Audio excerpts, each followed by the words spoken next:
4 December ১৯৭১ সালের এই দিনে পাকিস্তানি হানাদার মুক্ত হয় লক্ষ্মীপুর। রণাঙ্গনে বীর মুক্তিযোদ্ধাদের আক্রমণে পরাজয় স্বীকার করে পাকিস্তানি হানাদার বাহিনী ও তাদের এদেশের দস্যুরা।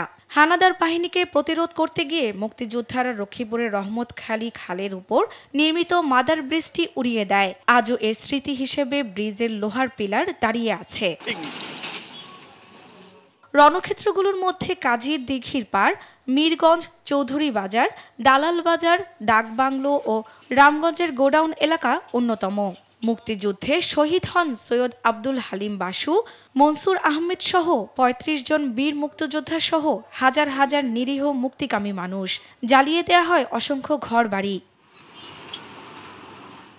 দীর্ঘ যুদ্ধের পর ৪ ডিসেম্বর লক্ষ্মীপুরকে হানাদার মুক্ত করা হয়। পরে সেদিনই উত্তোলন করা হয় জাতীয় পতাকা, হয় আনন্দ মিছিল। তিনটা গর্তে, এখানে একটা গর্ত আছে, মিলার গোয়া, এখানে একটা করছিল, ওইখানে একটা করছিল। তিনটা গর্তের মধ্যে ৩ দুগুণ ৬ জনরে আপনার গাড়াইছে টিন দিয়ে, আমি নিজে চোখে দেখা। প্রায় ৪-৫ টুকরির মতো হাড় নিয়ে ওইখানে রাখছিল।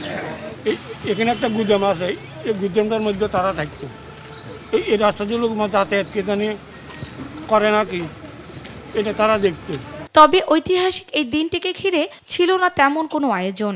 ৭১ সালের ডিসেম্বরের ২ তারিখে রাত্রে এই এলাকাটাকে মুক্তিযোদ্ধারা ঘিরে ফেলে এবং ৩ তারিখ সারাদিন যুদ্ধ হয়।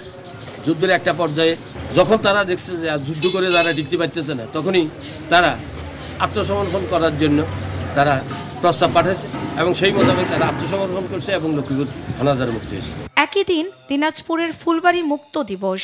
বৃহস্পতিবার সকাল ১০টায় দিনাজপুর উপজেলা মুক্তিযোদ্ধা কমপ্লেক্সে মহান মুক্তিযুদ্ধে শহীদ বীর মুক্তিযোদ্ধাদের স্মরণে দোয়া ও আলোচনা সভা হয়েছে।